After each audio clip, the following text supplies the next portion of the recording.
Good afternoon, colleagues. We might make a start. If I can encourage you all to please take your seats.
Good afternoon, colleagues.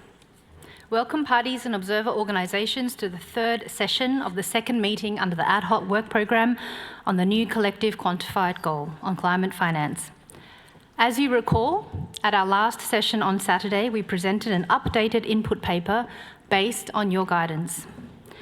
While we were able to remove further duplications and cut down the number of pages, the document is still lengthy, and you told us that the document remains hard to navigate.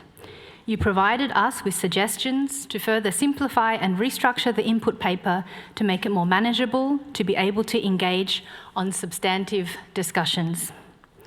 Based on your guidance, we produced a further updated version of the document in which we removed further duplications and factual statements where the substance was already reflected elsewhere.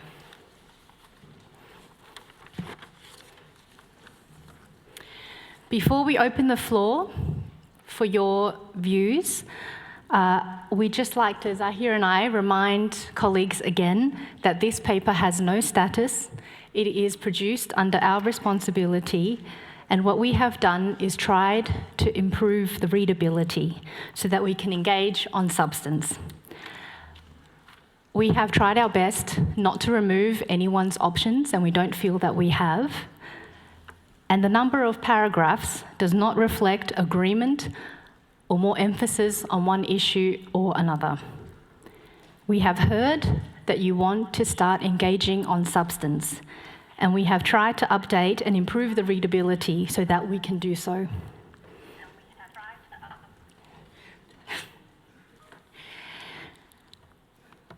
Before we begin, a note on process.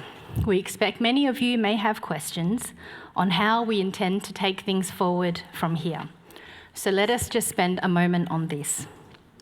Now that the paper is easier to read and to navigate, we do propose to get into substance.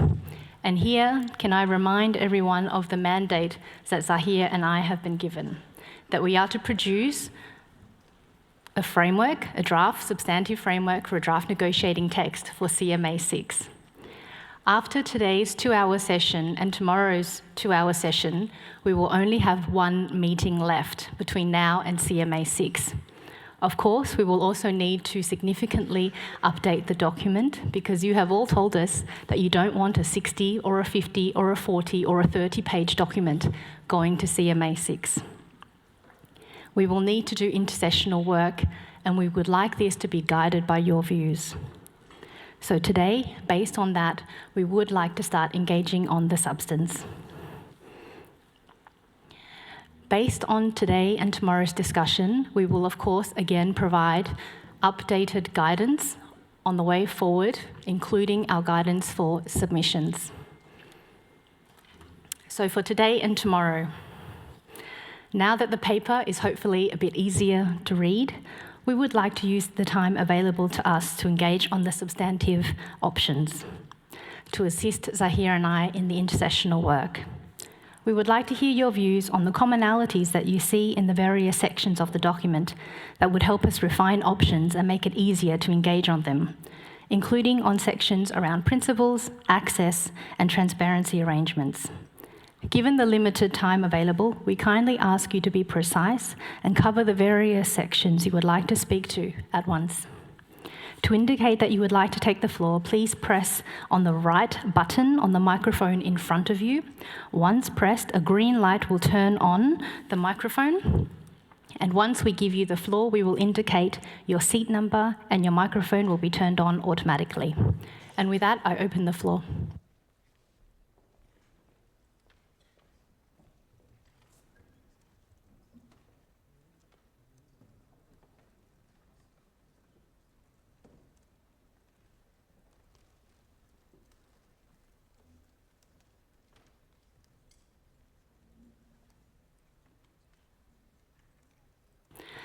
First up is James Bonn, 007.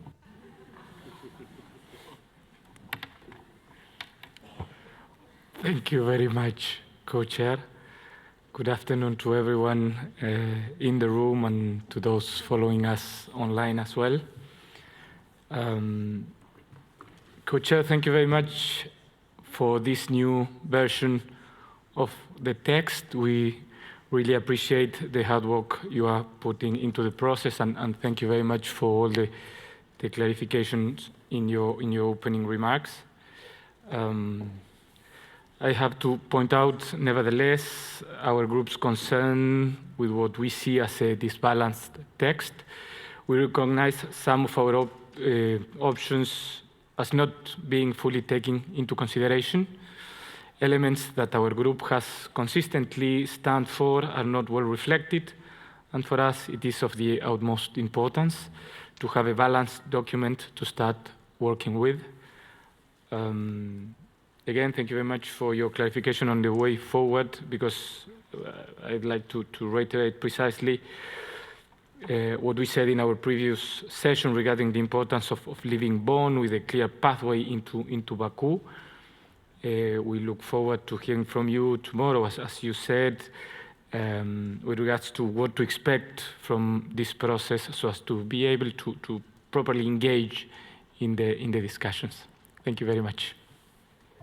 Thank you very much, Argentina, on behalf of G77. Next, I have Samoa, number 152. Thanks a lot, Madam Co-Chair. Would like to first of all align with the group of 77 and China.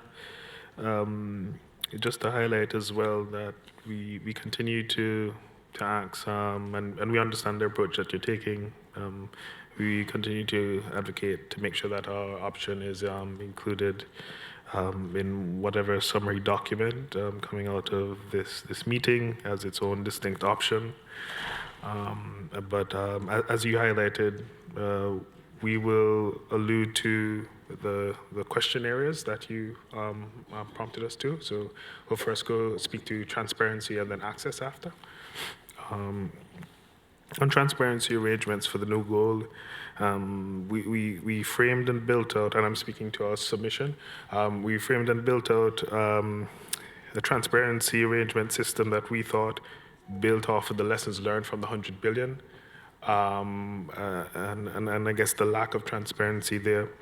So we thought to have a clear discussion on minimum attributes for what is required to be a climate finance transaction in the context of achieving the new goal. So this includes things like, and many have discussed more of the substantive understanding of what a climate finance transaction is for provided and mobilized to support developing countries deliver their climate actions. And this is linked to their needs and priorities.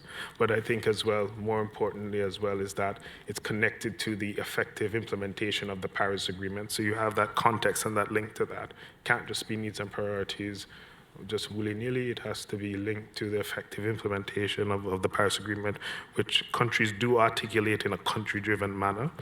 And so you have that substantive element that's broad enough, similar to the Standing Committee on Finance, for understanding the eligible transactions that go towards the achievement of the goal. Again, sidestepping these discussions on a more detailed climate finance definition. Other sort of attributes include making sure that the transaction simply doesn't contribute to making the issue more worse. So expanding and continuation of the production of fossil fuels. We also look at areas that focus on The concept of new and additional, given that it has one of the key principles coming out of the convention that links over into the Paris Agreement of making sure that it is additional to ODA, other official flows, as well as finance committed under other international regimes. Just to note that it's important that the reasoning for this is because of the fact that these different problems add on to the costs that developing countries do face, and that given that issue, we both need the ODA, we need the other official flows, we need the money for biodiversity financing, but we also uniquely need the money for climate finance. Looking at eligibility, making sure that all developing countries are eligible to get climate finance is very crucial, in particular LDCs and SIDS. The form of that financing can come in the form of grants, equity, concessional loans only, and we'll speak to that a bit, guarantees, insurance, and sort of creation of fiscal space, those tools that create fiscal space and address the issues of debt. The issuance of export credits we find are grossly unjust and seek to benefit those who provide the export credits as opposed to providing fair financing for developing countries to address an issue that was not of our making. Transactions would also be reported when dispersed. We understand and see this disharmonization in the reporting of whether it's committed or dispersed, and we provided our definition of what dispersed means, and harmonization is going to be crucial in the context of the NCQG here. And that's when the funds are released to the recipient. So when it gets to the country on the ground, and it has to be in the specific reporting year. In order for there not to be any sort of double counting, it should only be reported once. I think one of the main other attributes that we had on what a climate finance transaction should be is when we look at loans or other debt instruments, is this discussion on minimum levels of concessionality. I think this is probably one of the more detailed aspects of our submission, where we go beyond what our other colleagues in developing countries have stated, which is correct, that it should be well below prevailing market terms and conditions. But I can give you an example. The current prevailing market terms and conditions for interest is around 5.5, right? That doesn't really help us in the context of making the financing very concessional. So we do want to have a linkage and a benchmark to concessional terms and conditions that are also out there with other institutions that provide good quality concessional financing, like the Green Climate Fund, like the Global Environment Facility, also as well AIDA. So we looked at these different institutions and benchmarked them using these different elements. So this is, for example, 1% or below for interest rates, making sure that they are fixed interest rates, not variable. Looking at a minimum 5 years or above for grace periods, where the aforementioned big grace period starts when the first drawdown is made on the loan. We're looking at 20 years and above for maturity period of the loan, as well as we're discussing with other colleagues that maturity period does have to extend a lot more in the context of provision if you are going to provide highly concessional loans for adaptation, which is a tough issue in itself. And things like service charges as well, where we find these institutions do very much so take a lot in the context of these fees. Another area that we wanted to focus on was the fact that we find that it's actually, we know that it's becoming more popular, but making sure that the inclusion of climate resilient debt clauses based on a no objection approval of the developing country concerned is also incorporated. Just a couple more points on the attributions of what is eligible.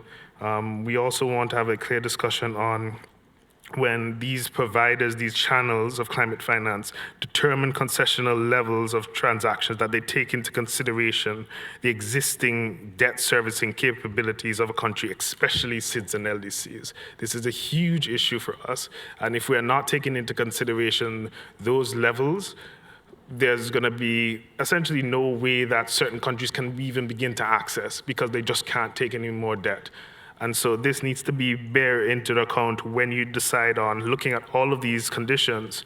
How much more flexibility are you going to give to developing countries, noting that these are already really good conditions, right? So all developing countries have, can be rest assured that under climate finance, if we have this, that at least they'll get these minimum conditions, but they could potentially get more given the fact that they're in these sort of debt distress situations. Also, when it comes to the thematic areas of transactions, adaptation and loss and damage finance has to be primarily grant-based and public resources with the highest level of concessionality given to SIDS and LDCs. In addition to a focus on readiness support and transparency support, that has to be solely public and grant-based, given that, and in particular for SIDS and LDCs, given the issues that we had, the fact that the full costs associated with reporting as well as building capacity to access climate finance must be provided for. So going to just quickly to the system of transparency, we do want to have a focus on the fact that the ETF, primarily the framework for transparency for support of the Paris Agreement, is the basis for the transparency arrangements of the goal. We have clearly articulated the status of the BTRs from developed countries, so and as well as the particular chapters that focus on information for finance, tech, and capacity building, and those numbers will be the primary information. I think the more novel part of our submission is the discussion of something that we at least see the need for, is an intermediate update by developed countries in the years that the BTR report is not due. We've talked about expansion of the transparency system in many different aspects, but we do see a lot of validity in making sure that there's these intermediate updates in order for us to have yearly understandings of where we are with progressing towards the goal. One clear area as well that is not in the ETF is on the transparency related to access and access enhancement. The ETF is not structured in that way, and we have presented quite a few different access enhancement indicators which will allow us to better understand beyond the climate funds, because the climate funds do report on this, but for example, bilateral channels, regional channels, being able to understand, for example, the time that it takes from inception to approval, from approval to first disbursement, from first disbursement to final disbursement. How long is that taking, disaggregated, especially amongst obviously the regional groupings in the developing countries, but as well disaggregated for SIDS and LDCs, because SIDS and LDCs information sometimes gets a bit lost in the broader context of reporting on these things. The transaction costs associated with access is also very important. How much does it take for a country to actually get these projects going? And then we can understand and track access and see whether access enhancement decreases, for example, the time that is being done looking at the different channels, as well as decreasing the ability on understanding the costs associated with accessing that. This is when we will see whether or not access has been enhanced. If not, we'll just continue to say access needs to be enhanced X, Y, and Z. Also, the need for an annual progress report that we think the Secretariat should undertake, similar to what they do with the NDCs, is quite important. That looks at not only the information of the achievement of the goal, the intermediary updates, as well as the reports on access enhancement, and this should be provided no later than 4 weeks prior to each CMA.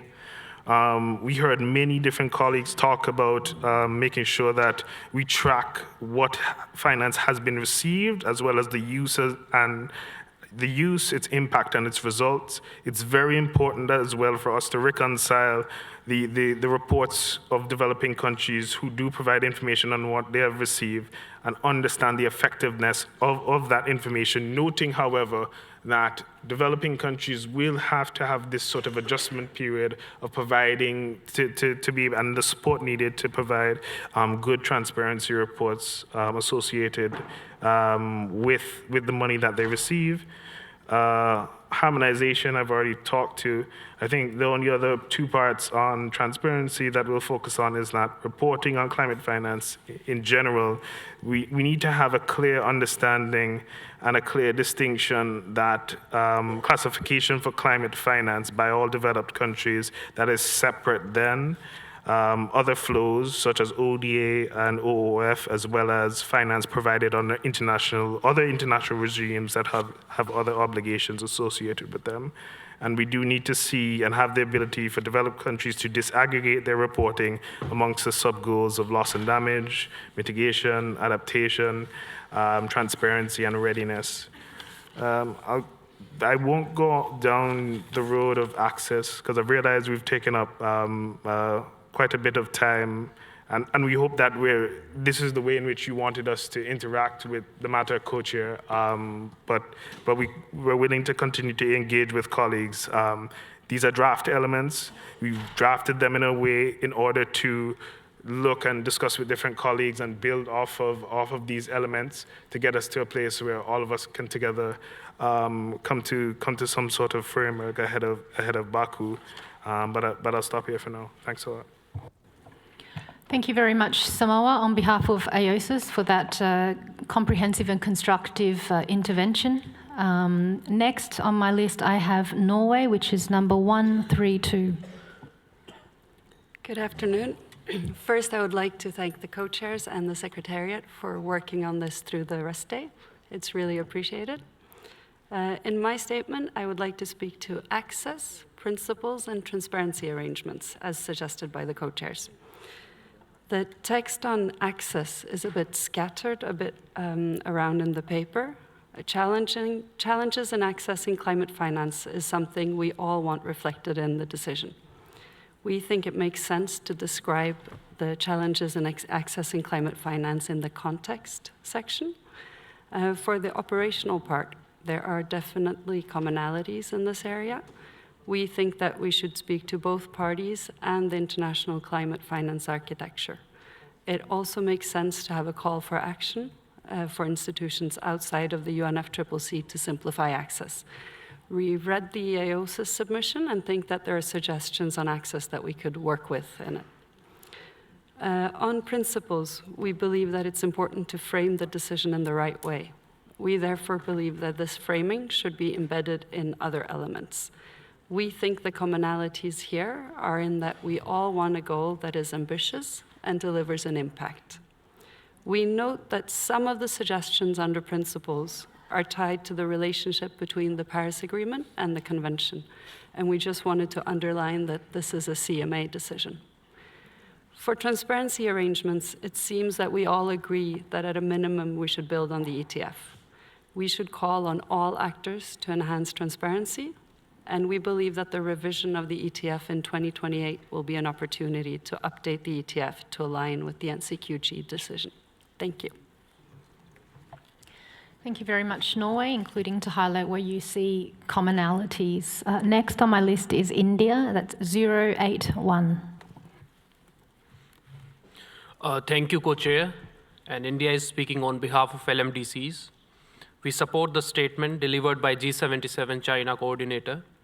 Co-chairs, for us, the text is highly imbalanced and it repeats many times the aspects outside the mandate of the convention and its agreement. We wish to highlight our concerns about the section multidimensional and multi-layered approach. The section alludes to the multidimensionality of the goal. It is 5 pages long and renders the document unbalanced. It repeats many aspects, parts of other sections of the text, such as quality, access, and transparency. We cannot accept the 5-page section in the current form. In fact, we think that the overlapping paras must be simply replaced with references to other sections. Moreover, despite being the most important, the section on quantum seems to be hidden. Various options and rationales provided by developing countries are merged into very few paras, whereas the ideas on contributor base, recipients, international financial architecture, MDBs, IFIs, tracing outcomes, etc., are scattered across the document while being outside the mandate of the Paris Agreement. This approach to streamlining is highly objectionable from our perspective. Lastly, to improve the balance, the following paras must be retained in the existing form for the preparation of a more balanced version.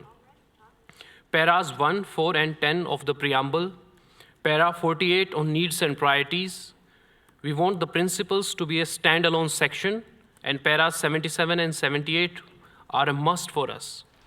Paras 189 and 190 on quantum, paras 230 to 233 on burden sharing, para 347 on access, paras 386 to 388 on forward-looking reference, and paras 420 and 421 on climate finance. Thank you, Co-Chair, and back to you. Thank you very much, India, on behalf of LMDC. That's well noted. Next on my list is Egypt, on behalf of AGN, number 070. Thank you so much, co-chairs. And we had hoped for a better text coming from you after the discussions that we had last time. Better text in terms of the balance in optics, so in the balance between the different sections with the number of paragraphs, a balance that reflects also the different views, and a balance that is in line with the Paris Agreement. Unfortunately, the current text is not reflective of any of the above, and I fully agree with our colleagues from Argentina on behalf of G77 and what India just mentioned. Now you're asking us to engage on specific parts of the text without having a clearer idea on how are we engaging on the bigger text and how can we take it forward. Some of the elements that you have highlighted, I have only 3 or 4 paragraphs, and only the transparency have like a lot of paragraphs. But yet, we believe that we have a main task at hand, and this task is being diluted or being taken away by different discussions on the wider sense. The African group's point of view is the main task is at hand, as per the name of what we are doing here, is a quantified goal. And in that, it's only 1% of your text, as it stands now, is quantified, refers to the number, to the figure, to the quantum. While there are, I don't know how many paragraphs talking about the layers and the multi-layers and the multi-tasks and all these multis, which is taking us away from where we should be doing. For Africa, it is the first task is we agree on the figure, the quantum. The second element is, or within the same thing, we agree on the time frame, and we agree clearly on the instruments and the deliverables. And of course, we discuss the transparency part of it. But we'll not be able to discuss transparency without understanding the first ones. So what is the timeline? What are the time frames? What articles or instruments are we using? Is it like a quantum, or is it like the narrative that is there? Because currently, as text stands, there is a lot of narrative that says that the new quantified goal is important for implementation of NDCs, or that the new quantified goal will be reflective of the needs. This doesn't quantify in any way. And it makes it very difficult for us to start looking at the part on transparency while we don't know the different elements at the beginning. And it makes it very difficult for us to look at this proposal of the multi-layer versus the single layer if we don't even know a quantum that we are talking about. And it makes it extremely difficult to also understand the process of moving forward if you don't know the time frame that we're talking about. So one, the clarity on how are we discussing the text is important for us to be able to engage. Two, that we also need to understand what are we discussing and under which format, under which principles. So when you mention principles, I mean, we are discussing things under the Paris Agreement. Paris Agreement has very clear principles, and of course with the convention principles, as the Paris Agreement is there to enhance the implementation of the convention. So for us, principles are clear.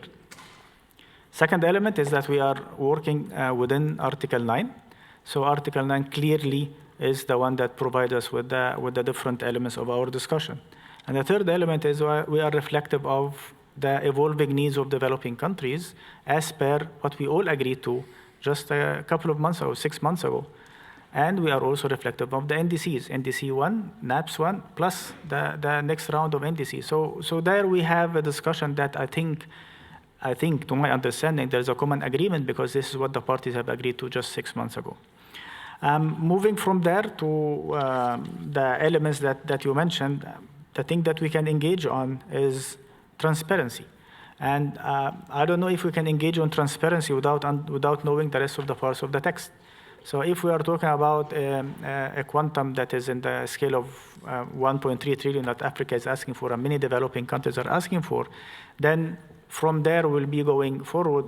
Does it include the mobilization, the provisions plus, or is it only there? Because if we are talking about a floor of 100 billion and going from the 100 billion to 110 billion, then I don't think we'll be looking at a transparency mechanism that will be very effective. But also we need to discuss the issue of instruments, because instruments are very much related to the issue of transparency, and this is one of the lessons that we learned from the 100 billion. So I'm kind of lost. I mean, the African group is like, we have a lot of comments, but I think the logical sequence of the discussion needs to be also discussed among us, because now you are picking and choosing specific elements of the text and asking us to reflect on. We believe that those elements, yes, they are important, but they might come in a later stage once we do our homework first, which is the new quantified element. Another element there is what was mentioned previously by many of us, what was also mentioned by other colleagues, which is the disenablers of the delivery. And part of the disenablers is how can we deal with the current challenges and that we all have witnessed, and based on the reports that are coming out on the 100 billion and on the climate finance in general. So I think those are elements that we need really to work on. If you want us to engage on principles, it is the convention and its Paris Agreement, it is the developing countries, all of them are eligible, because here you still have some language that kind of hints that we'll be discussing who will be benefiting, who are the beneficiaries, which is very strange because this is not part of the Paris Agreement or the Convention. Of course, we have acknowledged in the Paris Agreement and the Convention the special circumstances of groups, and we have acknowledged also, and part of the lessons learned, that we know that some countries, some groups, some regions have a problem when accessing finance for different reasons. Be it their physical situation, be it their debt situation. I mean, those are items that will be taken into consideration, but we need to understand exactly what are we negotiating on. On the articles, again, I mean, our base is Article 9, and we are clear on that, and including on the transparency part, forward and the backward process 9.5 and 9.7. Shall we only rely on the ETFs or wait until there is an ETF update? Well, it depends on what we decide at the end of the day on the different contributors. Meaning, is the issue of mobilization, is the issue of private sector being included or not? I mean, if you have other parties than the developed countries under the Paris Agreement, then we will need to create or update a process whereby we can get information from them and we can assess it. But the role of those other parties, the private sector or philanthropies or others, can only be factored in once we have a clarity on the quantum that we're talking about. And if I only work with 3 paragraphs on quantum, I don't know how we are going to discuss the rest of, 400 paragraphs that we have now. So I'm not criticizing you, co-chairs, but I mean, as parties, and we put our trust and confidence in you to make us move forward with you this process. We are kind of lost now. Let me put it this way. Our colleagues from the SIDS have highlighted many of their submission. Africa has a submission. We don't want to send it now because we don't know where are we and how the process is moving forward.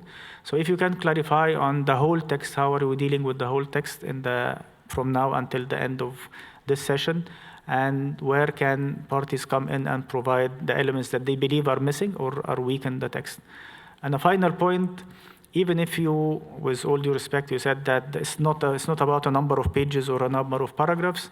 No, it is, because it gives also a very important optics to the text. If we are having 5 pages on one item or 3 pages on one item and 3 paragraphs on another item, it gives a lot of optics to the reader and to us who are analyzing the text. So I will stop there, and other colleagues from the African group will be joining or providing further inputs. But again, please, we want to know when are we going to discuss the quantum, and not the principles and the transparency part of it or the other elements. If you can start engaging on the quantum, that will be very helpful for all of us. Thank you. Thank you very much, Egypt, on behalf of the AGN. And before I turn to the next speaker, let me just address your question there. As I outlined at the start, what we are seeking to do now that the input paper is a bit cleaner and a bit more easier to navigate than it was at the start of the session is to start engaging on substance, which is the guidance that we have heard from all of you.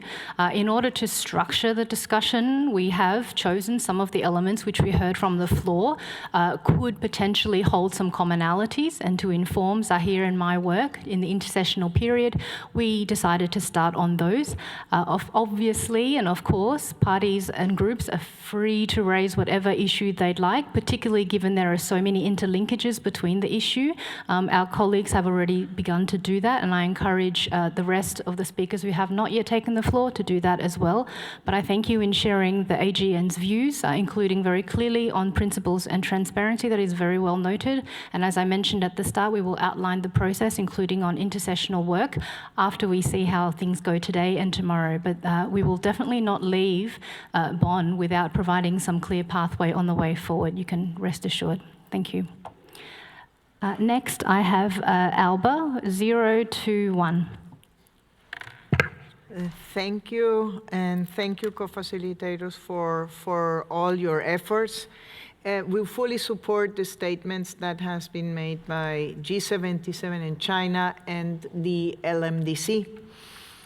Developed countries must take the lead in providing financing and means of implementation to developing countries. Likewise, we can not leave aside the implementation of the 2030 Agenda, where the climate crisis has influenced the development of national plans and policy. And this must be the core point in the final document on this matter. Regarding the current document, we thank you for this new version, and but we have found that it's imbalanced, with elements that are out of mandate of the Convention and the Paris Agreement. And if we continue that track, the burden of finance will only rely on developing countries without taking into account the principles of CBDR and national circumstances. The adoption of the NCQG will have a strong impact on our people, in our economies, in our development. And that is why also we should include a reference to the negative impact of unilateral coercive measures. I will not repeat the elements that have been said by G77 and LMDC because we fully support them. And we don't think that this document can serve as a basis for substantive framework. And we would like to see a new version prepared by the co-chairs that is shorter and more balanced, with a concise and action-oriented framework. Rest assured that ALBA will make every effort to contribute to the process in order to reach a consensus that the world demands from us. Thank you. Thank you very much, Alba. Next, I have Switzerland, 173, followed by New Zealand. Switzerland.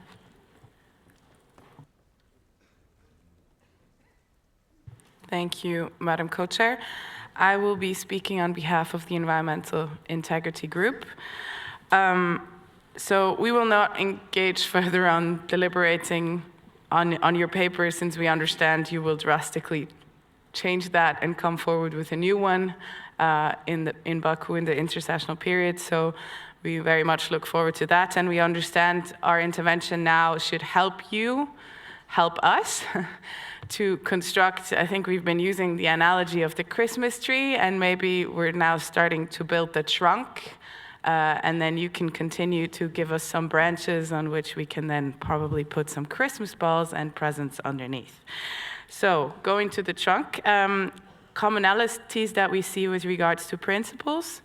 We have heard parties say that the goals should support developing countries to implement the Paris Agreement, and therefore should take into account the needs and priorities of developing countries. We've also heard convergence that the context should include Article 2.1a and 2.1b of the Paris Agreement. We've heard divergence on whether 2.1c should be included in Article 2.2, but we have not heard anyone saying 2.1a and 2.1b should not be part of the context of the goal. We also feel that the decision should build on past decisions and have not heard divergent views on that, and that it should be consistent with the obligations of parties under the Paris Agreement and consistent with past decisions on the NCQG. We also heard a common ground around the recognition of urgency and the fact that the goals should be reflecting the principle of country-drivenness. Another element on substance, which doesn't really speak to the principle, but we also heard quite strong common ground around it, is that the international public action should be at the core of the goal. Whether or not there should be layers around it or whatever, that's debated, but the fact that international public action should be at the core of the goal has not been debated by anyone. Regarding access, we hear common ground around the recognition of access challenges of population groups and countries which are highly vulnerable and have capacity constraints, in particular LDCs and SIDS. We also heard common ground that access should be improved and simplified for all developing country parties, and the need for more harmonized access procedures in different contexts. With regards to transparency arrangements, we have heard common elements around the collective tracking progress on the implementation of the goal and the use of the existing Paris Agreement architecture around transparency, which should serve as a basis for this collective tracking progress, including the ETF in one or the other form, Article 9.5 communications, and a role for the SEF, which we have repeatedly heard in the room. We also hear that the transparency arrangement should take into account the timeframe of other processes under the Paris Agreement, such as the BTR timeframe. And we also heard the relevance of data collection across the various elements of the goal, and the recognition that the level of accountability of this information should be the highest for international public support. And with this, Madam Co-Chair, I hope we gave you some hints for the trunk and look forward to your next input paper. Thank you so much. Thank you very much, Switzerland, on behalf of EIG, providing a pretty solid trunk there. Next, I have New Zealand, which is number 126, followed by Group Sir. New Zealand, you have the floor. Thank you very much, co-chairs, and thanks very much for the hard work, especially on the nominal day off. Hope you still managed to get out in the sunshine at least a little bit. As you've said, the document is indeed shorter, but still long and too long. It is more manageable to read, but it's also clear to me, and I think from what I'm hearing others in the room, it's still not what we need to make that step change in progress that I think we've been hearing that we want. So I do, though, appreciate the call to speak to commonalities in the text. It's a good way to start discussing substance, as I think we've all been eager to for the last few days, and hopefully in a way that can help set the stage for the third meeting in Baku. I hear the calls in the room and the concerns in the room about balance in the text. I have many issues with some of this in the text too, but we have done 2 iterations now here in Bonn, and we're grateful for that work. It doesn't feel like we have time for another before the next one. But thankfully, this is not a negotiation text. We know it's a no-status document. It's not representative of any agreement of parties. And so I wouldn't support the sort of direction of asking to remove entire sections, such as on the multi-layered goal, or claiming particular areas now are outside the mandate and need to be removed. I think these are good discussions we should have, but that's not really the task that you've given us now, and not really the task we should be applying ourselves to for the next 2 days. But I share the frustration in the room. There are big issues unresolved that we do want to tackle and we haven't been able to get to. But I know you're hearing us and have trust that you will, that we will see a much more satisfactory sort of approach and input paper for the third meeting. And we're very happy to support your work here today with the questions that you've asked. So, on access, I think we are hearing and they've heard a lot of commonality that this is critical and perhaps one of the important areas where we can have the most commonality. At the same time, I feel like actually what's in the text is relatively limited on access compared to the strength of the commonality we've heard in the room. We've heard a lot from AOSIS about how critical access is, and we fully support all of that. And they've seen some good ideas in their submission, especially as it pertains to SIDS. And we've also heard, though, that I think the concern about access to climate finance is for all sources of finance. But mostly what we have so far in front of us relates to access to the multilateral climate funds. And I would suggest that actually going beyond that and beyond what is in this text is a commonality. I think there's commonality to see more on access for bilateral modalities, capacity building for access, the critical role of project preparation and feasibility studies, flexible and high-level modalities, dealing with overall fragmentation and duplication in the system, and even discussion of things like an allocation floor for particular groups like SIDS and LDCs. So we'd very much like to support the co-chairs and may try to do so with text before the next meeting. On principles, I think here we see less, and I'm hearing less commonality, particularly around that particular framing. We know there are some pretty fundamental COP CMA issues in here that you're very well aware of. But behind this, I think there are some things that are common about the kind of goal that we would want. One that is fit for purpose to take on the scale of the challenge in front of us, limiting global warming to 1.5 degrees and trying to help us achieve Article 2 of the Paris Agreement in full. Also, ideas around inclusivity, gender, human rights, indigenous peoples, local communities. There's some text in there, and I haven't heard anything but support for that so far. But I think that inclusivity element is important not just for the finance we want to deliver, but also for this process. So I just want to briefly say that as we're getting to the crunch end of this process, we must make sure that inclusivity does not slip. And I really commend all the co-chairs and also the previous co-chairs for trying hard to make this an inclusive process. That the communities that we are speaking about in the text are important or need attention. They need to be able to be here and engage in the process as well, right to the end. So as we get close to crunch time, I just sort of implore the co-chairs and the secretariat to continue to work hard to make sure that we don't let access slip. The size of the rooms has already been one issue, and so it's very good to be here in the plenary. But also there's a particular issue that I've heard around access for interpreters.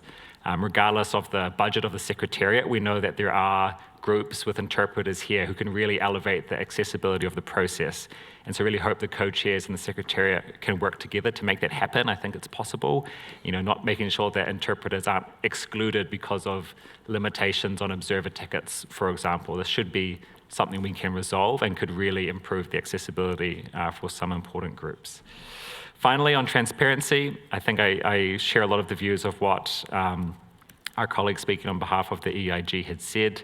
There seems to be a lot of commonality around drawing on the full system of transparency under the Paris Agreement with the ETF, bodies like the SCF, 9.5 submissions in the appropriate way.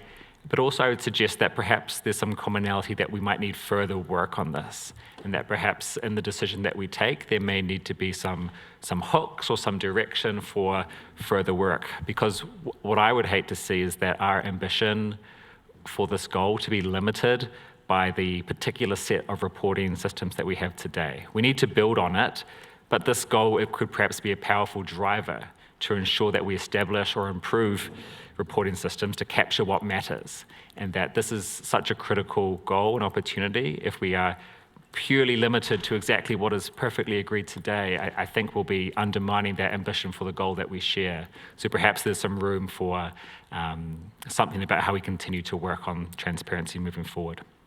So thank you very much.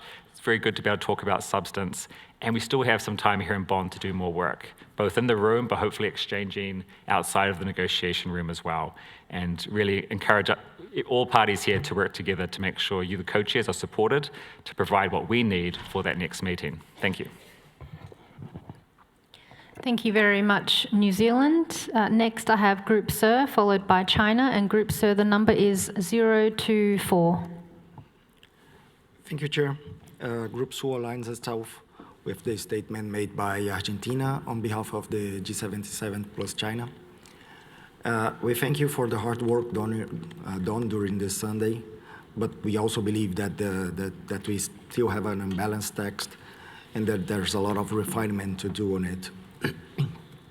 There's also a lot of elements which are not in line with the Paris Agreement, and elements that would take us back on our collective desire of building a solid system to tackle climate change.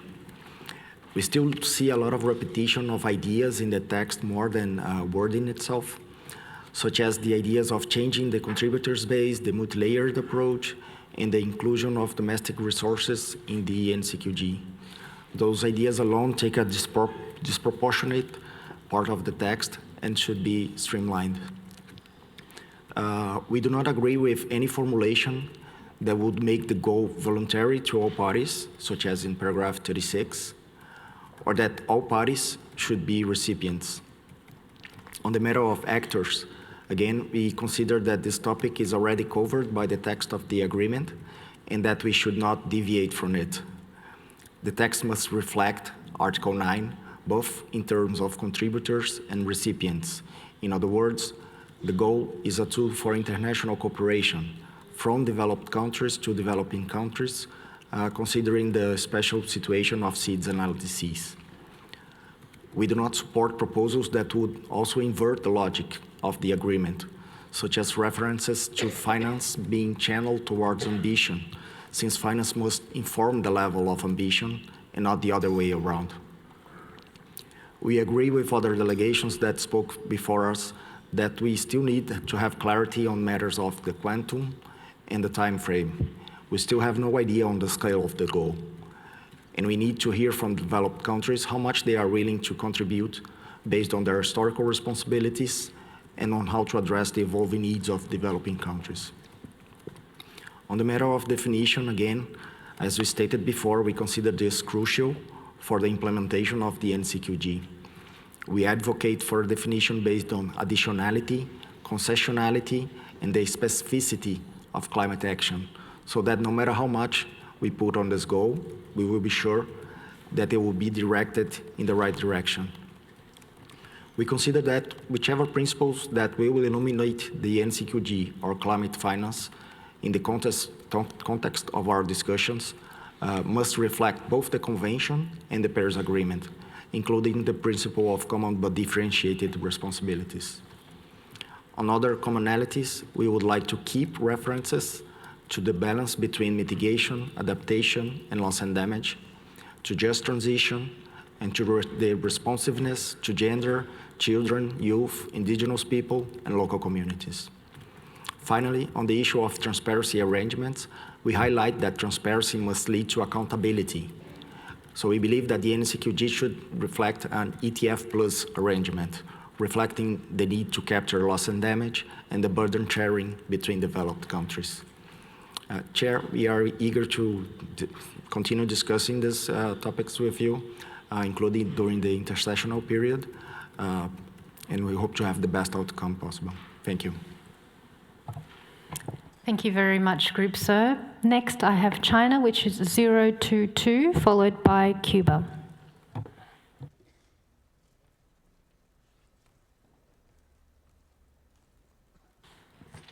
Hello.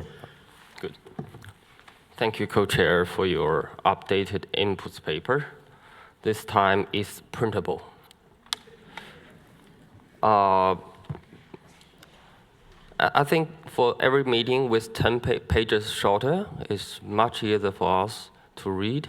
Maybe we can finish during this Bonn session. First, I want to say China aligned itself with or James Bond from Argentina on behalf of G77 and China, Egypt on behalf of AGN, MDC, Group Sir. We developing countries find this document completely unbalanced. It does not adequately reflect our views, and this parity is evidence in numbers of paragraphs allocated in each section. The section on multi-layer goal spans 5 pages. Despite no developing countries agree to a multi-layer goal and not in line with a Paris Agreement. In contrast, we have consistently emphasized a single-layer goal in both our submission and interventions. Yet the section on a single-layer goal is limited to half page, with many paragraphs overlapping with multi-layer goal content. This imbalance is unacceptable. Second, much of the content in this document exceeded the scope of the mandate. Numerous sections do not align with the provisions and principles of the Paris Agreement and the Convention. Article 9.3 and 2.1c, which developed countries repeatedly invoked, attempting to portray this issue as a global all-party goal, even including domestic investment by developed countries within their own countries. This is even an attempt to duplicate the NCQG as a voluntary goal. From the 100 billion goal, we developing countries have already witnessed the reluctance of developed countries to fulfill their commitment under the Convention and the Paris Agreement. We completely disagree with a developed country continue to evade their obligation under the NCQG. Thirdly, according to the NCQG mandate, this new goal must be based on the needs of developing countries and implemented according to the relevant requirements of Paris Agreement, particularly the transparency obligation of the developed countries. Fourthly, we observe that developed countries are unwilling to provide new and additional climate finance to developing countries. Before we address private finance, IFIs, and MDBs, we must adhere to the principle of the Paris Agreement, particularly Article 2 and 9, and especially Article 9.1, which outline the responsibilities of developed countries to provide and mobilize financial resources to developing countries. We urge the co-chair to genuinely reflect the need of developing countries, simplify and consolidate overlapping content from developed countries, and clear distinguish between the multi-layer and single-layer goal. Specifically, the multi-layer goal should reflect the input of developed countries, while the single layer should prioritize the needs of developing countries. I also want to read out all the paragraphs that we would like to maintain for this document, but maybe because the length of the paper we have, there's maybe 100 paragraphs. So I will not read to use this time. Maybe I will give you the paper later. Thank you for your efforts. Thank you very much, China, and I'm glad you were able to print the document out this time. Next, I have Cuba, which is number 044, followed by Colombia. Cuba, you have the floor.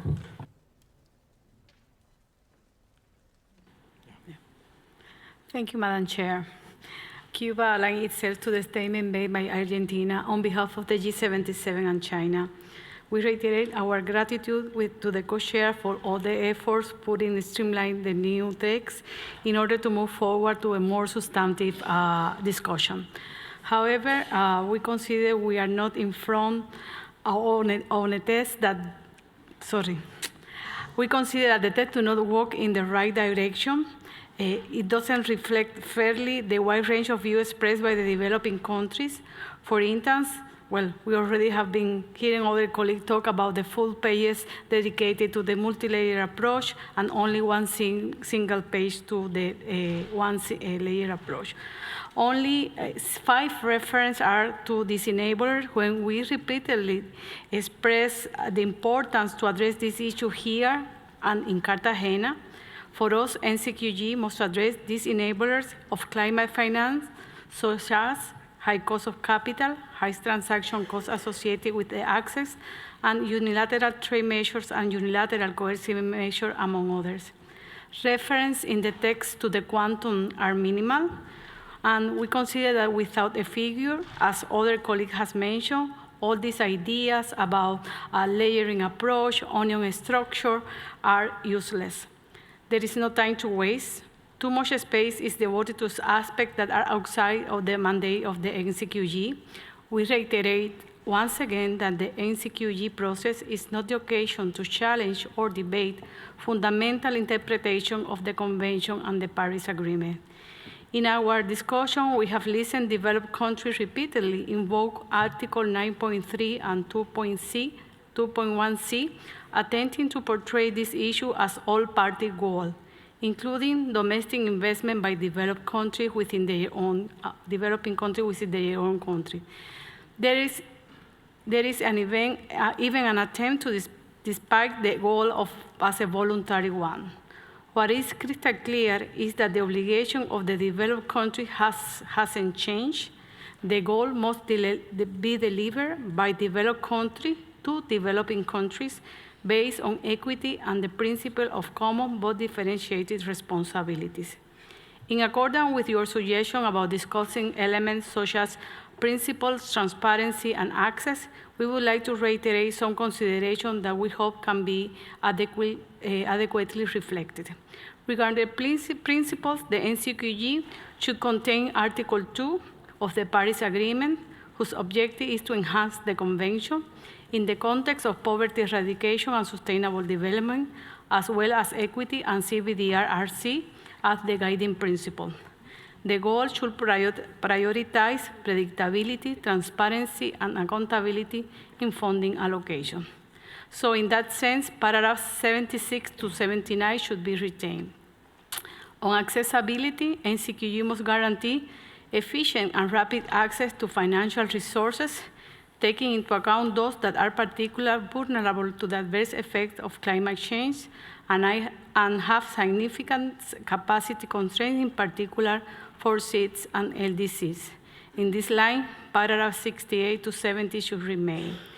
We believe that the basis for transparency should be the Paris Agreement regime, and we do not favor attempts to create particular transparency rule. Climate finance definition is highly relevant in this context. Coupled with enhanced transparency framework, the definition will allow for more trust in the accounting of climate finance flows under new goals. Thank you, Madam Chair. Thank you very much, Cuba. Next, I have Colombia, which is number 041, followed by Canada. Colombia, you have the floor. Thank you very much, Co-Chair. Colombia speaks on behalf of ILAC and would like to align itself with the statement made by Argentina on behalf of G77 and China. Co-chairs, we appreciate your efforts and of the Secretariat trying to make this a more digestible or manageable text. We see that we still have to work on several elements, but we acknowledge your hard work even on the rest day. We hope you had still a bit of time for yourselves. As some others have been mentioning, we deeply regret that seeing imbalances on what has been presented to us. They are quite evident, and it is important to fix these so that we're able to feel more comfortable engaging with what was produced and presented to us today. So there's still significant amount of work ahead, and we have been hearing this reiteratively in the room today. So this is very important for us.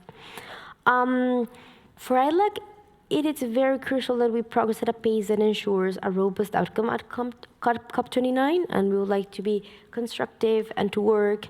But it's also, and as we were mentioning before, like we have to feel like we're comfortable and that this is a text that it's really reflecting our priorities, what we have been saying in the room, with what we have been submitting in writing, and so that's why we would like to further emphasize this point. I know Adrian already mentioned something on how we would like to move forward on tomorrow's sessions, but also like to reiterate for tomorrow's session, and we're ready to be working on the intersessional period, so that we can continue to make progress.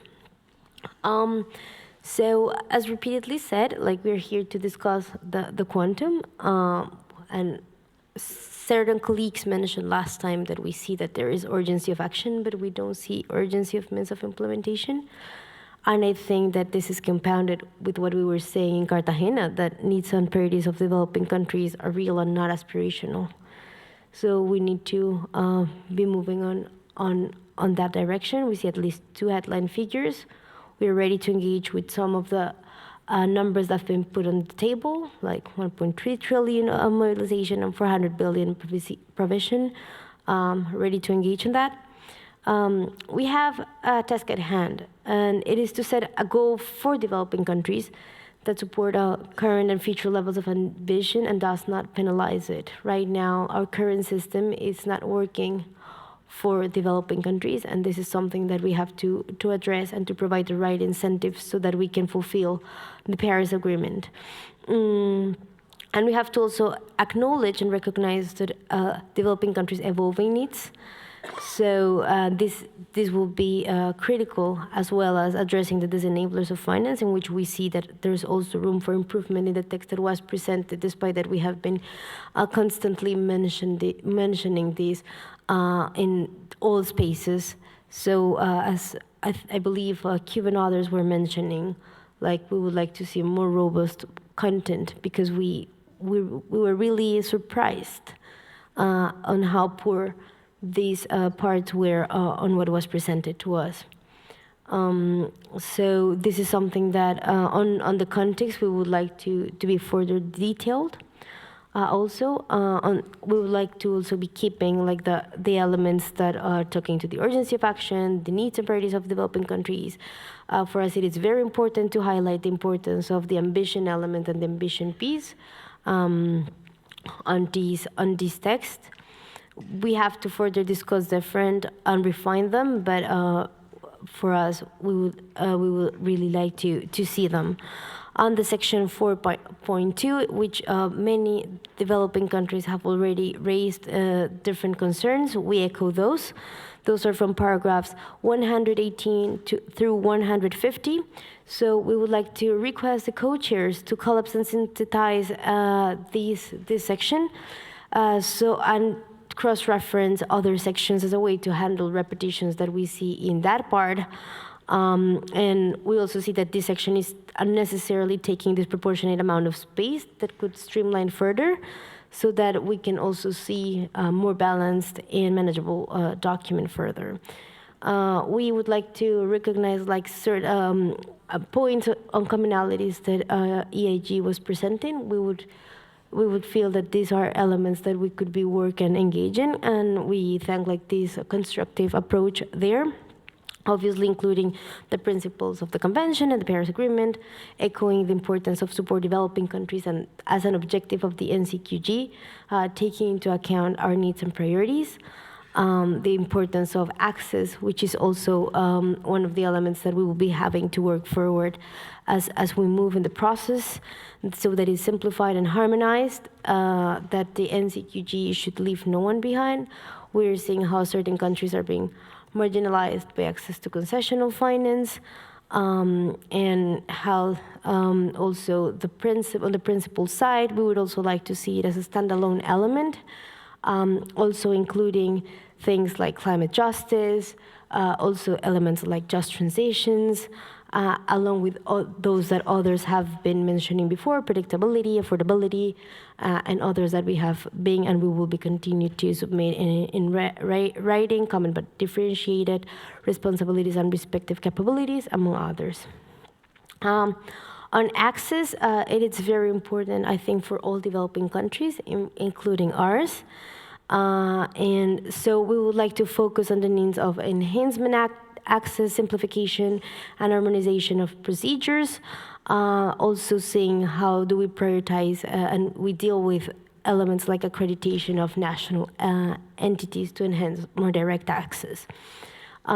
We also have to work so that we can move from formulation to implementation of NAPs, NDCs, and other planning instruments. And also we see that to deal with co-finance conditionalities. Regarding the accreditation processes, we see how cumbersome they have been. For certain countries could take up to 6 years to accredit a first entity, and only for smaller projects. So this is something that the length is not, it's not talking also with what it will enable them to do. So we have to, while other countries have no accredited entities, so it is important that we continue to move this, because these procedures are very difficult for developing countries, and if we want to have more national accredited entities, we will have to deal with all those that even have been changing throughout time. And not having accredited entities right now limits certain countries' ability to be able to put forward country-driven processes and and implement their priorities.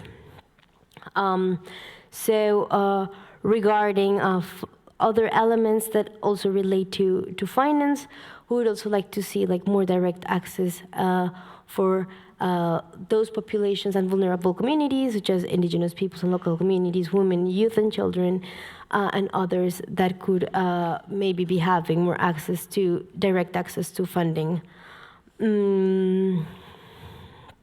We highlight how certain of our countries have been left behind again on how we are receiving public climate finance, in particular from bilateral channels. So we would also like to see in the access some reference direct to bilateral channels, multilateral funds, especially the operating entities of the financial mechanism, MTVs and others, so that we could be having and addressing this concern of all developing countries. On the transparency piece, we stress also the importance of using existing transparency instruments that are under the UNFCCC and the Paris Agreement, both those that provide backward and forward-looking information in accordance with Articles 9.5 and 9.7 of the Paris Agreement. On modalities, the NCQG should rely on the ETF, complemented by processes and constituted bodies already established under the UNFCCC. Under the Paris Agreement, we see some role here also on what the global stocktake and reports produced by the SCF could give us, like NDRs and SCF, SCF biennial assessments and 9.5 biennial communications, among others.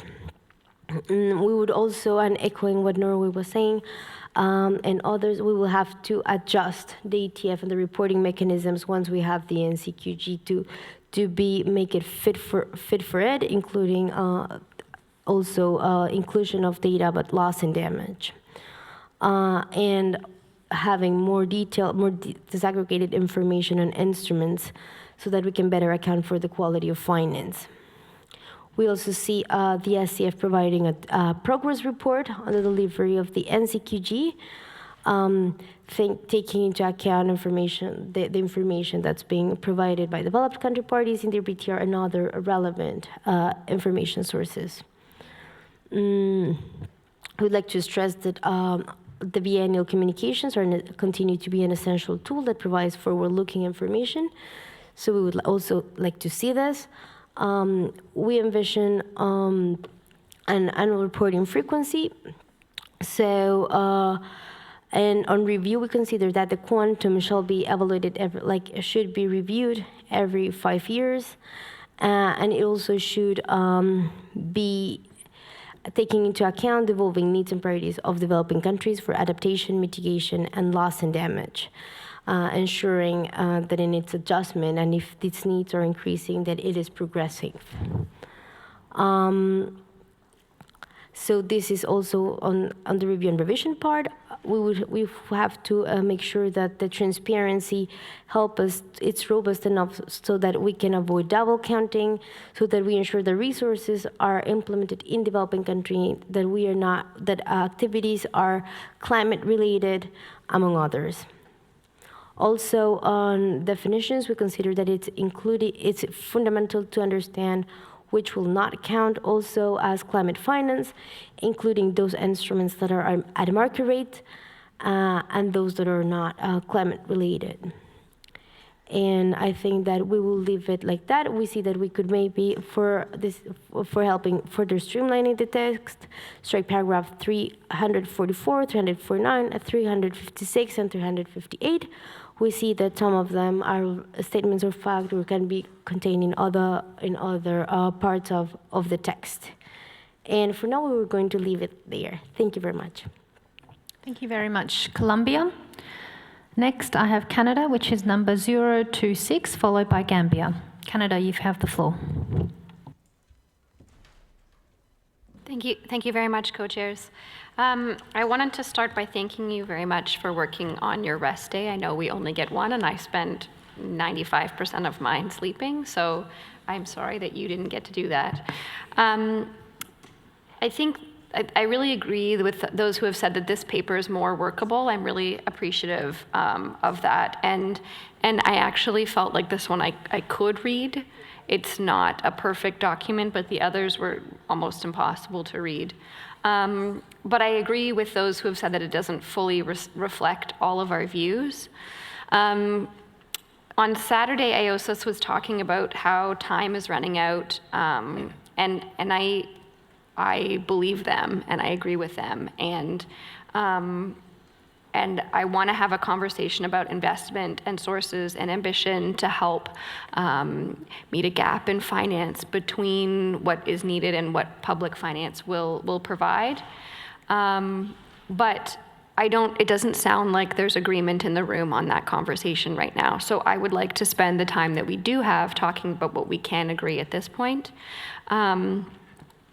I think when people are talking about imbalance in the text, it sounds like dissatisfaction with what has been included that people don't agree with. And there are lots of things in the text that I wouldn't choose to have, like on the emphasis on the convention. This is a Paris Agreement decision, principles that exclude the Paris Agreement, failure to deliver on the 100 billion goal, which is something that we clearly did in 2022. But I'm happy to leave those in there for now, because I know that those are important to some people, and just sort of agree to disagree on some of the key fundamental elements, and really focus on what you asked us to focus on, which is what we converge on. And I think for me, that means let's put the mandate aside, let's put the contributor base aside, let's put the quantum aside, and just think about what we've heard collectively. So what I've heard collectively today that has a lot of agreement is on access. So I agree with what New Zealand said. They said to go beyond access, what's in the document right now. And I think that's right. I think that there are a few things in there right now. There are a few things missing from what should be in there. So I know LDCs have mentioned a number of times the focus of direct access, and I think that there needs to be a clear emphasis on that. I've heard AOSIS talk about the challenges in accessing bilateral finance. I think we can add some language on that. I really appreciated there was a bullet in there on access to diverse rights holders and stakeholders, such as Indigenous people, women, youth, children. I think New Zealand also pointed to the access section focuses a lot around the MDBs and the funds and the IMF, and I think that that's an important part, but there are other elements that we haven't quite gotten down to the root of. And so I would offer my time for those who want to join into an inf to actually start drafting some text if that's interesting for some people, because I think that this is a space where we can maybe build some momentum around what we feel could be an actual step change in a new goal. I also have heard broad agreement around human rights. Right now, Section 7.10 isn't called human rights, but I think that's the essence that that section is trying to capture. And I think that there's broad agreement that in a chapeau as well, the NCQG should capture a respect for human rights. And we could already start having a substantive discussion on what that language would look like. I really appreciated the intervention from my colleague in Grupo Sur, who highlighted gender, Indigenous peoples, children, and youth. And I really want to see that in the decision as well. I think we haven't been able to get into a substantive discussion on if it's quantitative outputs, qualitative, if it's really just only a fundamental human rights element, where any intersectionality is. So I would really like to see that in the next text. And then I think AGN also mentioned disenablers, which also makes sense to me. I think that there's some agreement around disenablers. I've heard ILAC talk a lot about fiscal space, punishing ambition, debt, and I think these are things that there's been some general agreement around as well, and we'd be interested in having an infim for some informal discussions to talk about that. We also have heard a lot around impact and effectiveness as a step change as well from the 100 billion goal, and so I'd be happy to see some more language on that in terms of what that could actually look like in terms of outcomes. And then on transparency, it sounds like there's still a little bit of disagreement, but I think EIG summarized it well, speaking to the idea that the international public finance component really seems to be of high interest, and that Grupo Sur highlighted a potential idea of having ETF plus, and so maybe bringing in some other elements that we don't currently have in the ETF, but making those fit for purpose as we move into the NCQG. And I'll stop there for now. Thanks. Thank you very much, Canada. Next, I have Gambia, who is number 066, followed by Jordan. So Gambia, you have the floor. All right. Thank you, co-chairs. And the Gambia is speaking on behalf of LDCs, and we align with the statement delivered by Argentina on behalf of G77 and China. Based on your guidance, I will also be speaking on the three elements, principles, access, and transparency.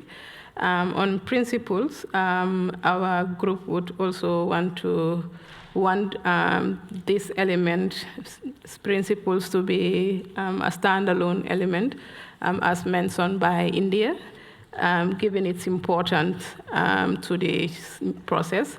And we would also want it to be aligned to both the Convention and the Paris Agreement. On access, our group would align with AOCs to underscore the adaptation, that adaptation and loss and damage require real attention, and that provision of finance for these thematic areas must be solely on grant basis, in particular for LDCs and seeds. This is critical and important for our groups in order for us to build resilience to the impacts of climate change. Similarly, we would also want to underscore that currently all debt are very short-term, highly expensive, and inadequate for addressing climate action. Hence, seeds and LDCs are calling for debt solutions, including long-term maturity periods of at least 30 years and low interest rates financing for climate action. This is very important and critical to our groups, given our debt situations. For us, we see the NCQG as an opportunity for us to make that work for climate action. Furthermore, LDCs and seeds need fairer financial flows by scaling up direct access to reach our national and subnational levels, as highlighted by Canada. On transparency, for our group, it is difficult to identify common elements, as without clear options in most subsections, it is challenging to understand where are the main divergences and the main shared views. As possible common elements, we would say that the NCQGs should have fit-for-purpose transparency arrangements. Progress on delivery of the NCQG is to be reported on a frequent basis. Information reported through the ETF, mainly from the biannual transparency reports, should be a source of information for the NCQG transparency arrangements. But we do not think the transparency arrangements of the NCQG will be the same as the ETF and its arrangements. additional elements. We think additional elements and features will make the NCQG transparency arrangement fit for purpose.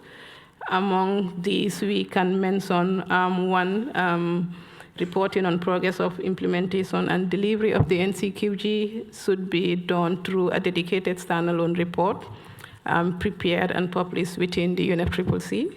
And two, this NCQG report should include a section assessing how climate finance related special circumstances of LDCs and seeds are being addressed as part of the delivery of NCQG. And third, reports from Article 9.5 of the Paris Agreement should be part of the NCQG transparency arrangements, and there are ex-ante information considered in the specific NCQG report. Furthermore, the transparency arrangements of the NCQG should also follow the ETF principles. In particular, the monitoring and reporting of the implementation and delivery of the NCQG should be accurate and follow and allow for comparability. In spite of only having few paras, the subsection on the need for climate finance definition is of high relevance for transparency elements, and this is a key priority for our group as well. Resources that are not climate finance should not be included in the NCQG report. Resources in these categories should not be included and counted against the goal. And these are one, finance that is not targeting climate action, and two, finance that does not have a minimum level of consensuality, and three, finance that is not new and additional to ODA. Finally, based on the imbalance concerns flagged by many of our colleagues, for our group, we are keen to know how you intend to move forward to substantive discussions given these genuine concerns. Thank you. Thank you very much, Gambia. Next, I have Jordan, which is number 030. Is that right? No. Apologies, I just can't read that properly. 090, followed by the Arab group. So, Jordan, you have the floor. Thank you, Your Excellency. And just in order to save some time, I would like to ask the floor for the mic 155 for the Arab group, who will address our concern in the NCQG. Thank you. Thank you for that. So we will go with the Arab group, number 155, and then would you like to come in after the Arab group? Okay, sure. Okay, that's fine. So 155, please, the Arab group. Thank you, Co-Chair, and thanks to Jordan. First, at the outset, we'd like to align ourselves with the statement made by the Argentinian delegation on behalf of the G77 and China. We would also like to support the statements made by the AGN, Group ALBA, LMDC, Group SUR, ILAC, and LDCs. Co-chairs, we appreciate your efforts. We understand that you worked on this on your off day, and we appreciate that. Hearing the room, for us, it's very clear to see who is happy with the text and who is not.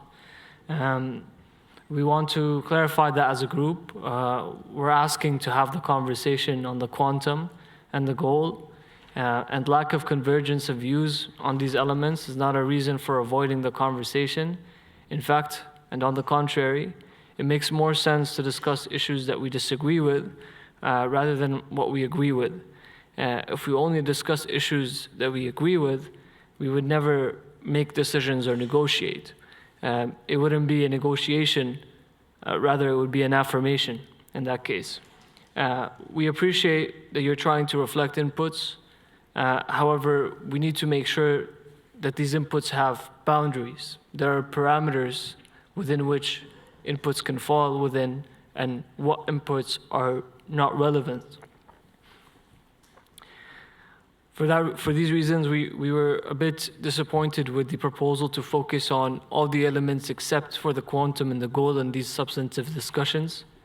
For us, we feel that that evades and avoids the real discussion that we should be having. Just to reflect on some of the interventions on the floor, for us, we're okay to reference Article 2, including 2.1a through c, in the context of 2.2, as in the context section. We heard that maybe there are suggestions that some may not be okay reflecting 2.1c. However, it's fine to reflect 2.1a to c in the context of 2.2. However, we don't agree that there's widespread agreement that there should be a concept of a core of the goal. For us, there's no core for the goal. It's just a goal. We also can't seem to understand the proposal to not refer to the convention, given that the mandate for the NCQG comes from a COP decision itself, the same decision that adopted the Paris Agreement under the convention. For us, it appears as another attempt to dilute responsibilities. As a group, the special circumstances that we recognize are outlined in Article 4.8 and 4.9 of the Convention. Co-chairs, we have recognized some commonalities that we would like to share.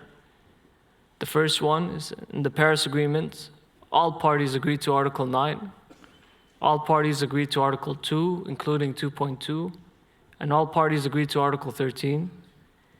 In conducting research, I came across an old version of Article 9.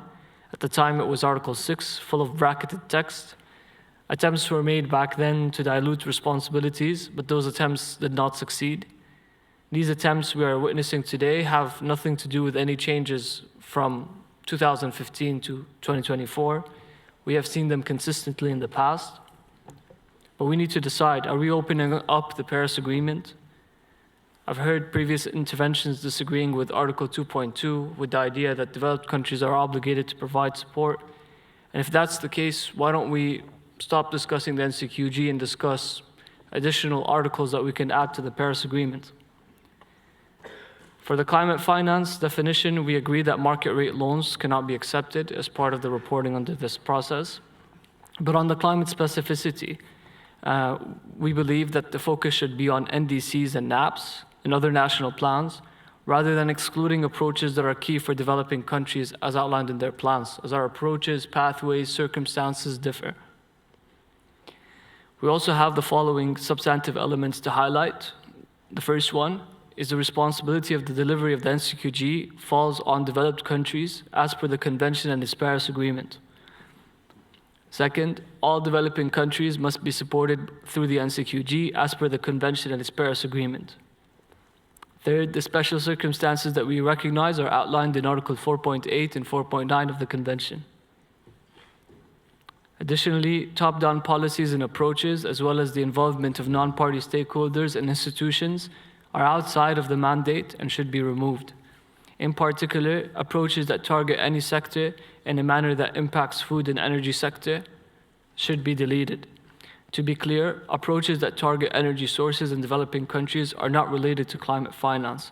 There is no basis in this agreement to follow these approaches, and we are here to discuss means of implementation. But it seems we're discussing everything except that. Finally, our position remains the same. The NCQG shall be set at $1.1 trillion per year from developed countries to developing countries from 2025 to 2029, not including the arrears of the USD 100 billion, at which point the quantum will be reviewed after 2029. We set this quantum based on the needs and priorities of developing countries and are open to updating this quantum based on the updated needs determination report that will be published this year. For us, the text is not balanced and does not adequately reflect the views of developing countries. Specifically, 96% of the references related to responsibility for the delivery of the NCQG do not mention developed countries.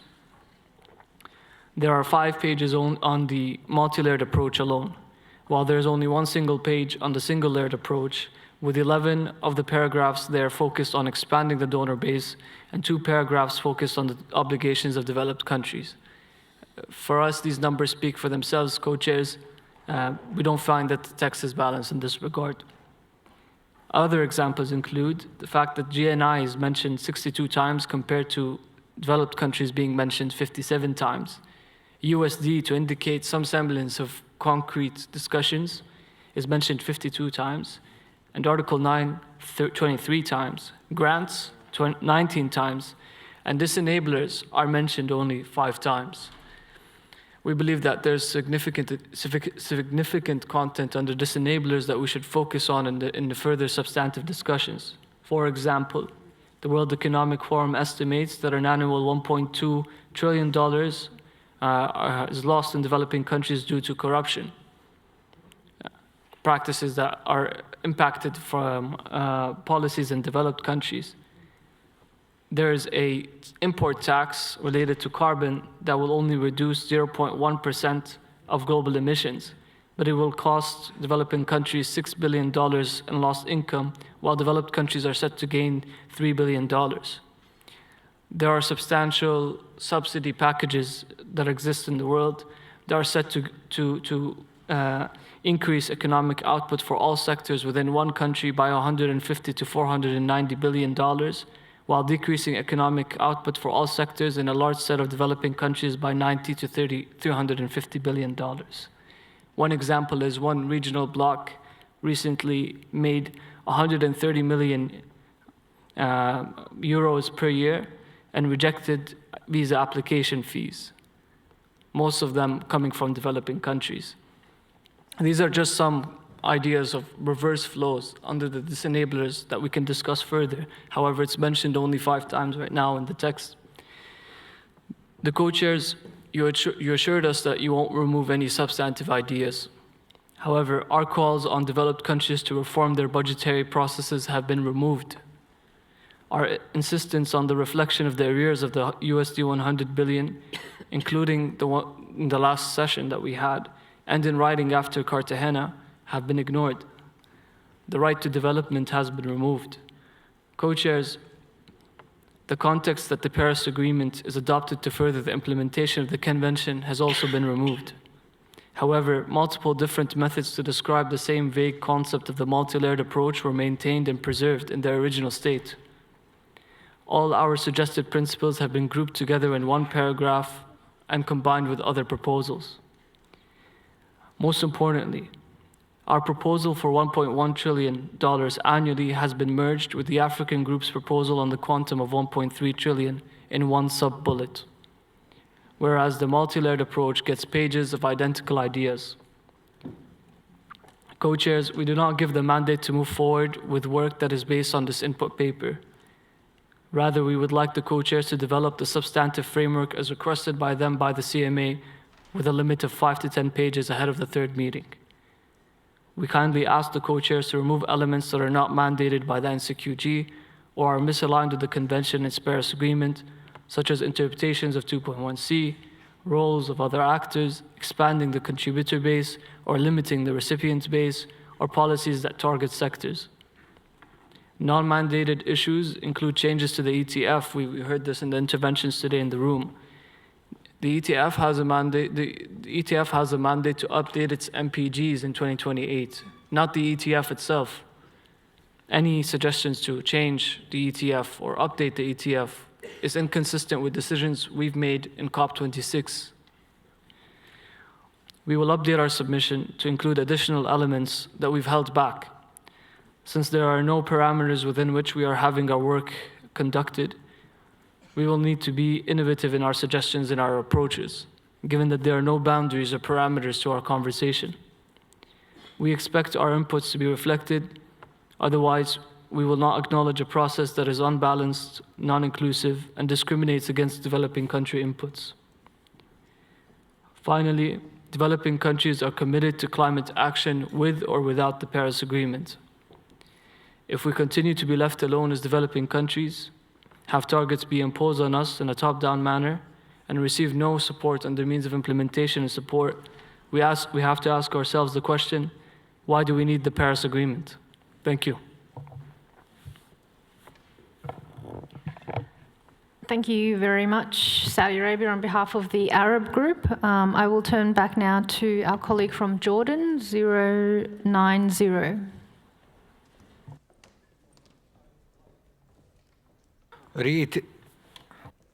Thank you so much. I just would like to reiterate what been said by any Arab group. They do represent me, and I'm echoing what have been said. Thank you. Thank you very much, Jordan. Next, I have Nepal, who is 124. Thank you, Co-Chair, and namaste to all. Nepal would like to associate with the statement made by Argentina on behalf of G77 and China, and the Gambia for the LDC group. We'd like to also thank you, Co-Chairs, and the Secretariat for the second iteration of the input paper. It has significantly reduced, but is still quite long. In fact, we were expecting about 20 pages long, but maybe I was too ambitious. On the section of the text, the context section is still quite long. It can be further streamlined with the substantive elements addressed in the respective sections in the text. Having said that, Co-Chairs, let me go into the three elements that you have asked us to dwell into. First, the principles. It would be good to see the separate section for principles. Of course, justice, equity, and fairness strongly embedded in it. Also looking into the principle and provision of the Convention and Article 2 and 9 of the Paris Agreement. Also considering the CBDR, RC, and national circumstances. On the part of the access, well, there seems to be quite a bit of overlap between qualitative element, which is in the section 7 and also section 9. Of course, it will be good to see how it can be streamlined within, between the elements and within the elements. Let me just touch on a few elements. Access is strongly linked to quantum and time frame. This is key because in terms of implementing the NDCs, LTS, and NAP, access would be extremely important. Well, it should also take into account the adaptation, mitigation, and access for loss and damage. We have prepared these documents, but still await effective implementation. In fact, adequate access is also very much linked to the 1.5 degrees goal. On the access modality, we prefer the direct access modality, and this is just not about accessing the resources, but in fact, we look in the broad sense, which is linked to very much into institutional building, enhancing national capacity, and also building the human resources over time. Speed, time, sensitivity to access is crucial as well. Swift and timely delivery of climate finance through simplified access procedure would be crucial. And in fact, this is for all the channels. Acknowledging the disenablers, such as conditionality, co-finance, among others, would be required. For access, predictability of finance is also key. Now, I just wanted to touch on the debt sustainability part, because we have been stressing on this indebtedness for quite some time. Just to set the thing in context, in the last fiscal year, Nepal paid back more than 50% of what it received as international support in debt servicing alone. As a mountainous, landlocked, and LDC country, this leads to extreme difficulty in adequately engaging in climate actions. Hence, we hope that this will be adequately addressed there. Concessional financing from public source is very important, especially grants for adaptation and loss and damage needs to be prioritized, which is also in the section 8 of the text. Cost of capital, transaction cost also need consideration. And these elements have been very well reflected in the global stocktake. It's been said, special circumstances of LDCs, which Nepal falls into, has to be taken due attention. Hence, we'd also like to see that in order for the access part that has been lacking in the past be taken in due consideration, especially by fully implementing the Article 9.4 and 9.9 of the Paris Agreement. On the transparency part, reporting under the ETF should be made fit for purpose for the new goal. Also that this should be informed by adequate definition, which can tell us what should include in climate finance and what not. This is basically to avoid reporting finance that are not related to climate actions into the NCQZ. Thank you very much, Co-Chairs. Thank you very much, Nepal. Colleagues, we have only less than 15 minutes remaining, and I'm told that the Just Transition and Budget, they all have this room booked from 5 p.m, so we do need to leave in less than 15 minutes. I still have 23 speakers on the list, so what I propose to do is to take 2, maybe 3 more speakers, and we will resume the list tomorrow. I will read out at the end who is on the list and what order you are in so that you can adequately prepare your intervention overnight. So next I'm going to take the United States, which is 190, and then Palau. So United States, over to you. Yes, thanks very much, Co-Chair, and appreciate the opportunity to come in, as well as the recognition that we are short on time today. I really appreciate the opportunity to speak not only to this text and the progress we've made thus far, but also this sense of frustration that I, and it sounds like many others, are feeling in this room. While we, of course, expected and hoped that the text would have moved further today, we understand the challenging setting that the co-chairs are working in and the need to account for all views and again, not remove any of the substantive proposals as we've discussed. What I have quite a lot less sympathy for, frankly, is the questioning of why do we need the Paris Agreement and the misunderstanding of what it is that we are here to do today, which is to discuss a new collective quantified goal, which will help us achieve the goals of the Paris Agreement and speak to the Paris Agreement in its entirety. We have said repeatedly throughout this conversation that we need a goal that is fit for purpose for the Paris Agreement. And if we are enabled to achieve those ambitions, it is essential that we speak to all of the aspects of the agreement, not only Article 9.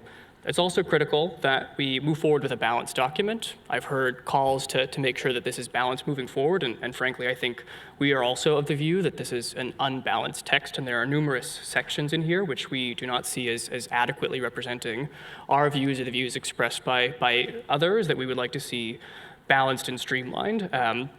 A couple of examples is the section on principles, the sections on burden sharing, the sections on additionality, as well as on climate finance definitions, which are frankly much longer than I would imagine that they should be. I've also had a very nice talk through some of the key word counts of this document. I would also note that we've only seen the word emissions here 35 times. It seems less than one might expect, and fossil fuels 4 times. We were quite clear in the last session that we did not see a need to remove those sections. I'd also note that on the structural proposals, I recognize that the multi-layered proposals seem to be a little bit longer than some of the others, but I think that's inherent with those discussions, given that you need a little bit more time and a little bit more space to discuss those complex proposals as compared to the single-lined, single-layered goals, quite like the 100 billion, which we all acknowledge was not fit for purpose and did not serve our goals here. So very happy to echo much of the frustration in the room here and really encourage the co-chairs to continue to work on this document and frankly take some very significant leaps forward as we advance in this process, because I'm personally quite concerned about whether or not we're going to in fact land something that is fit for purpose if we're going to continue to move in this direction and suggest the removal of elements that are important for a number of us here.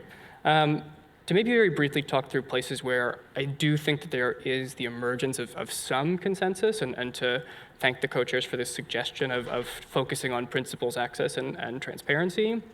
I think we are, in fact, moving toward consensus on quite a few of the elements in context. I think that there's quite a lot less consensus on the inclusion of principles at all, frankly, and if we were to have such a discussion, it would need to be in the contextual section, but I'm not sure that that's something that we would be supportive of at this time.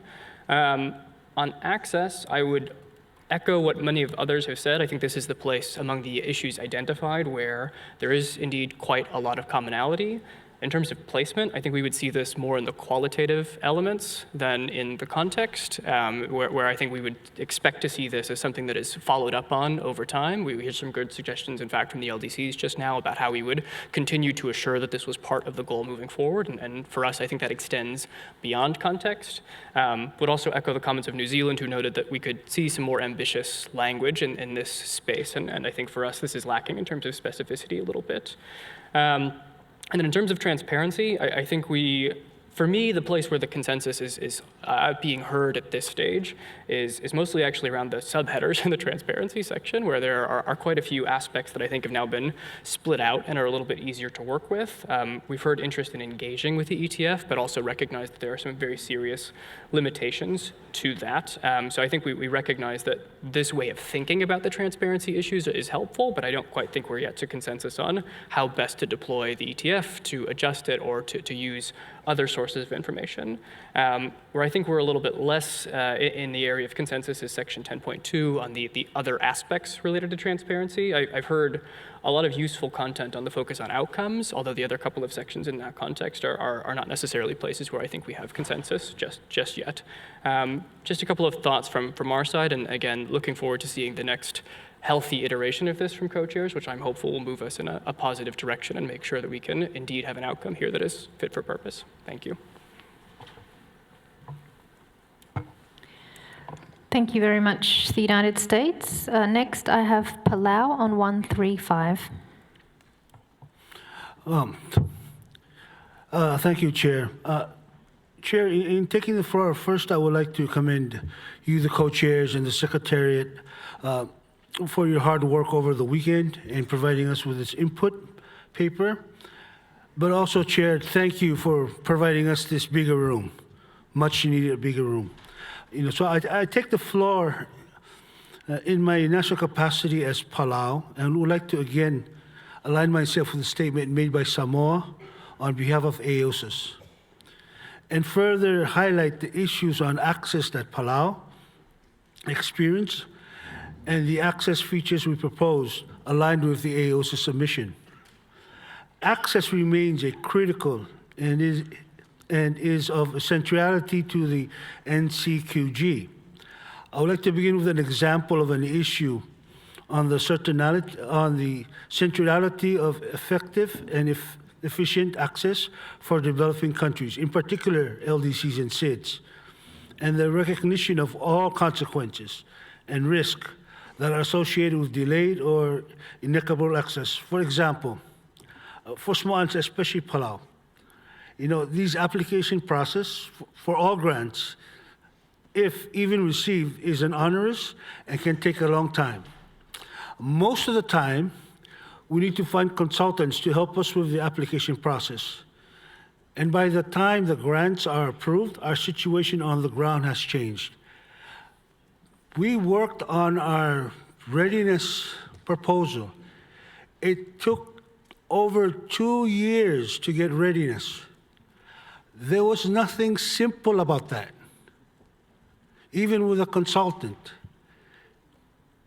And one of the casualties of this is while we were working on the readiness, we identified a local Palauan that actually studied abroad, and we were able to get her commitment to come and help us on this grant. Because it took over 2 years, that person could not wait. She had to get a job because she had debts to pay from college and other debts. And so in doing so, we've lost another capacity that we could have trained and be on the island to help us move forward. So there was nothing really simple about getting so-called a simple readiness process, when for small islands, 2.5 years, that's a long time. So I just wanted to give that context. For climate finance for vulnerable countries, it should be easily accessible and fit for purpose, as we've often heard in here, fit for purpose. But we're not getting there. And we need to make that change, fit for purpose.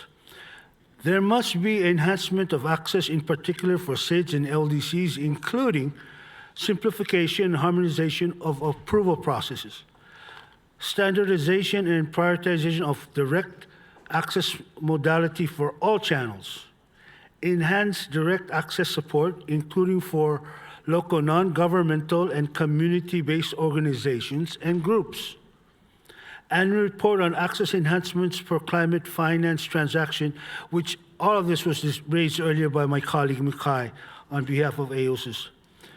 There must be an additional system of inequality, Inequities, yeah.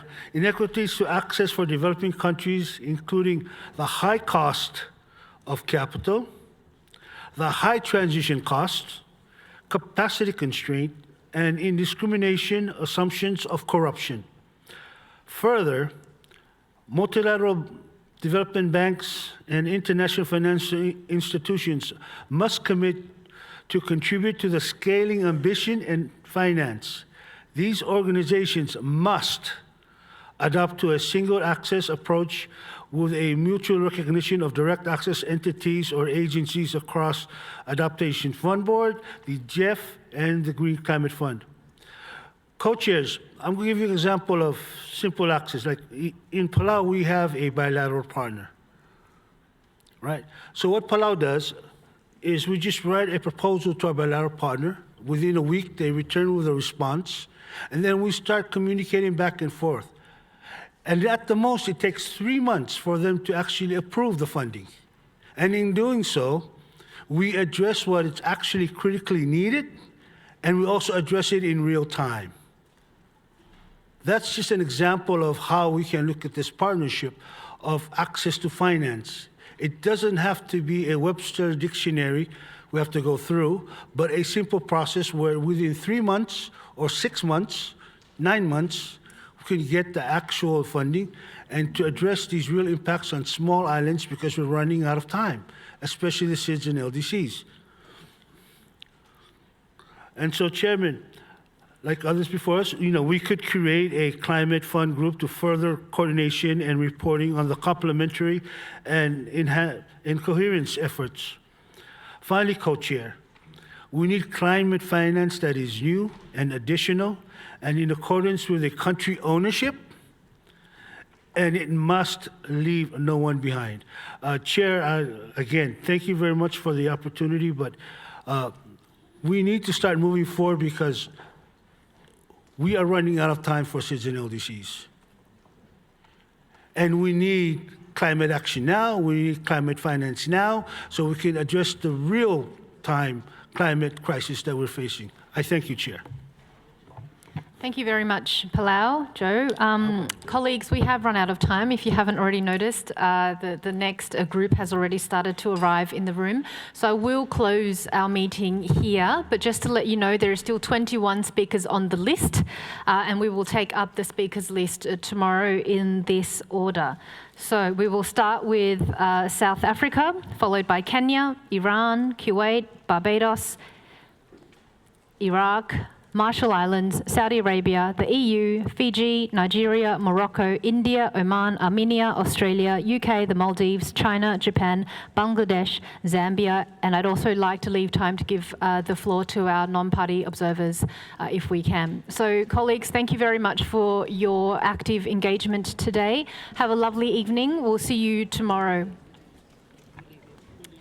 Bolivia? You want to be added to the list? Sure, okay, yes, thank you.